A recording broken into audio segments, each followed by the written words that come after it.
আপনি কি জানেন নাগপঞ্চমীর দিনে পুজো করার থেকেও কখনো কখনো কি করা উচিত নয়? সেটা জানা বেশি গুরুত্বপূর্ণ। শ্রাবণ মাসের পবিত্র সময়ে যখন আসে নাগপঞ্চমী, তখন বহু মানুষ নাগদেবতার পুজো করেন, দুধ অর্পণ করেন, ফুল বেলপাতা নিবেদন করেন এবং পরিবারের মঙ্গল কামনা করেন। কিন্তু আমাদের ধর্মীয় পরম্পরায় এমন কিছু আচরণের কথা বলা হয়েছে যেগুলি এই পবিত্র দিনে এড়িয়ে যাওয়াই শ্রেয়। অনেক মানুষ আছেন যারা ভক্তি থেকে এমন কিছু করে ফেলেন যা আদৌ প্রয়োজনীয় নয়। কেউ পূজার নামে সাপকে দুধ খাওয়াতে যান, আবার কেউ জীবন্ত সাপ ধরার চেষ্টা করেন, আবার কেউ লোকমুখে শোনা এমন কিছু নিয়ম পালন করেন যার প্রকৃত ধর্মীয় ভিত্তি স্পষ্ট নয়। তাই আজকের ভিডিওটি অত্যন্ত গুরুত্বপূর্ণ হতে চলেছে, কারণ আজ আমরা জানব নাগপঞ্চমীর আগে কোন ভুলগুলো কখনোই করা উচিত নয়, কিভাবে পূজা করলে ভক্তি এবং শ্রদ্ধা বজায় থাকে, নাগদেবতার পুজোয় কোন বিষয়গুলি প্রতীকীভাবে করা যায়, আর কোন কাজগুলি ভক্তির পরিবর্তে ক্ষতি সাধন করতে পারে। ভিডিওটি শেষ পর্যন্ত সঙ্গে থাকুন, কারণ সর্বশেষে আলোচনা করব একটি সহজ উপায় যার মাধ্যমে কোনো সাপকে কষ্ট না দিয়েও দেবতার প্রতি কীভাবে শ্রদ্ধাশীল হওয়া যায় তা জানব। তাহলে চলুন ভিডিওটি শুরু করি। হিন্দু ধর্মীয় ঐতিহ্যে নাগকে বিশেষ মর্যাদা দেওয়া হয়েছে। শিবের সঙ্গে নাগের সম্পর্ক, অনন্ত নাগের সঙ্গে ভগবান বিষ্ণুর সম্পর্ক এবং নাগ দেবতার বিভিন্ন কাহিনীও আমাদের ধর্মীয় সংস্কৃতিতে গভীরভাবে প্রতিষ্ঠিত। যেহেতু নাগের সঙ্গে আমাদের ধর্মীয় সংস্কৃতির যোগ রয়েছে, তাই এর অর্থ এই নয় যে নাগপঞ্চমীর দিনে জীবন্ত সাপকে ধরে এনে পুজো করতে হবে, বরং এটি অত্যন্ত গুরুত্বপূর্ণ একটি সতর্কতা। ভক্তি কখনো জীবের কষ্টের কারণ হওয়া উচিত নয়। এটি অত্যন্ত বিপজ্জনক হতে পারে। সাপ একটি বন্য প্রাণী, ভয় পেয়ে আত্মরক্ষার জন্য কামড়াতে পারে। একই সঙ্গে মানুষ ধরার কারণে সাপটিও আহত বা অত্যন্ত চাপের মধ্যে পড়তে পারে।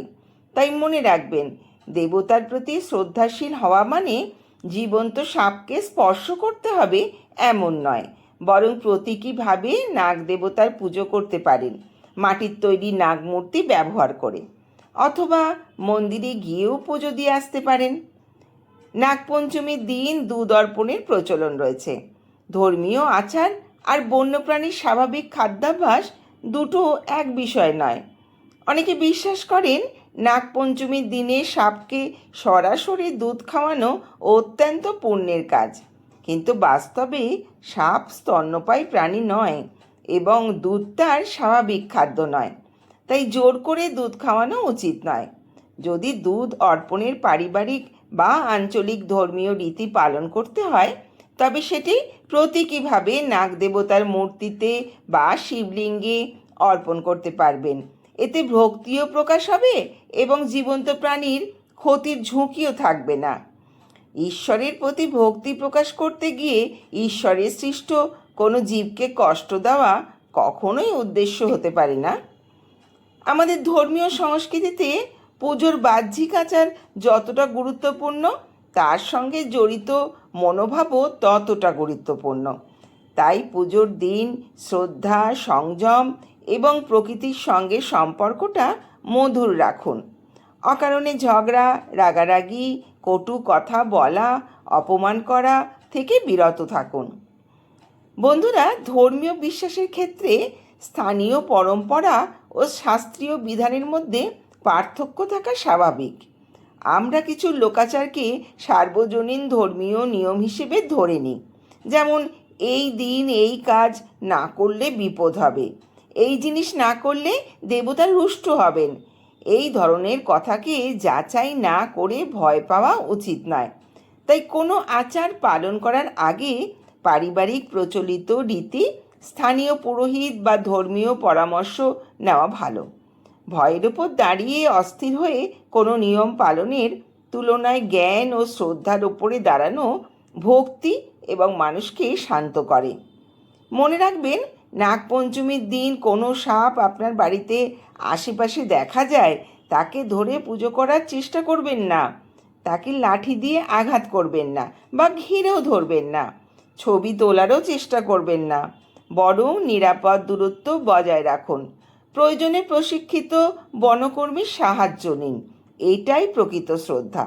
কারণ নাগদেবতা শুধু পুজোর প্রতীক নন, সাপ একটি গুরুত্বপূর্ণ প্রাণী যা প্রকৃতির ভারসাম্য বজায় রাখতে বিশেষ ভূমিকা পালন করে।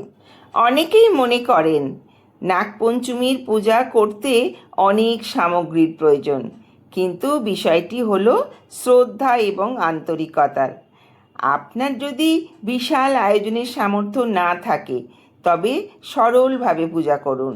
একটি পরিষ্কার স্থান নির্বাচন করুন, সেখানে একটি নাগদেবতার ছবি বা প্রতীক রাখুন। ফুল, প্রদীপ, জল এবং আন্তরিক প্রার্থনার মাধ্যমে সরল সহজভাবে পুজো করুন।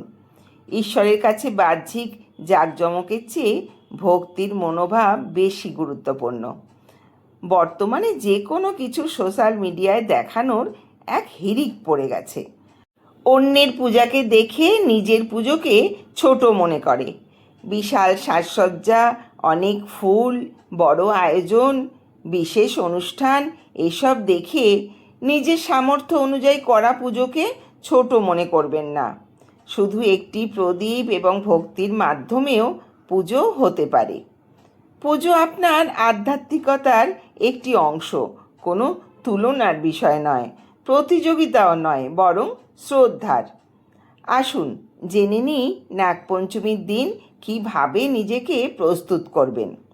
প্রথমত, বাড়ি পরিষ্কার করুন। পুজোর স্থান প্রস্তুত করুন। স্নান সেরে শুদ্ধ বস্ত্র পরিধান করুন। পরিবারের প্রচলিত নিয়ম জেনে পুজোর সামগ্রী গুছিয়ে রাখুন। পুজোর সময় নিরিবিলি এবং শান্ত পরিবেশ বজায় রাখুন। নিজের মনকে পুজোর জন্য প্রস্তুত করুন এবং ভক্তি ও শ্রদ্ধার মাধ্যমে বলুন, হে নাগদেবতা, হে মহাদেব, আমার পরিবারকে শান্তি দিন। আমাদের অহংকার দূর করুন, আমাদের ভয় দূর করুন, আমাদের প্রকৃতির প্রতি শ্রদ্ধাশীল করুন, যেন আমরা কোনো নিরপরাধ জীবের ক্ষতি না করি। ঘরে শান্তি, সুস্থতা প্রতিষ্ঠিত হোক। এরপর কিছুক্ষণ নীরবে বসুন এবং পুজো সম্পন্ন করুন। এই পুজোর আধ্যাত্মিক অর্থ প্রতীকের মধ্যেই লুকিয়ে আছে। শিবের গলার নাগ আমাদের ভয়কে জয় করার কথা বলে। অনন্ত নাগের ওপর বিষ্ণুর শয়ন অসীমতার কথা স্মরণ করায়। নাগের প্রতীক আবার পৃথিবী, শক্তি, প্রকৃতি ও রহস্যের সঙ্গে যুক্ত বহু সাংস্কৃতিক কাহিনীতে দেখা যায়। আপনার যদি মনে হয় নাগপঞ্চমীর আসল শিক্ষা শুধু পুজো নয়, বরং প্রকৃতি ও প্রাণী জগতের প্রতি শ্রদ্ধা, তাহলে অবশ্যই ভিডিওটি আপনার প্রিয়জনদের মধ্যে শেয়ার করুন। কমেন্টে লিখুন, নাগ দেবতার কৃপায় সকলের মঙ্গল হোক। আর এমন আধ্যাত্মিক, পৌরাণিক ও ভক্তিমূলক ভিডিও পেতে চ্যানেলটিকে সাবস্ক্রাইব করে পাশে থাকুন। আসছি শীঘ্রই একটি নতুন ভিডিও নিয়ে, যা আপনাদের সমৃদ্ধ করবে। সকলে ভালো থাকুন, সুস্থ থাকুন। ধন্যবাদ। সকলের ওপর নাগদেবতার কৃপা বর্ষিত হোক।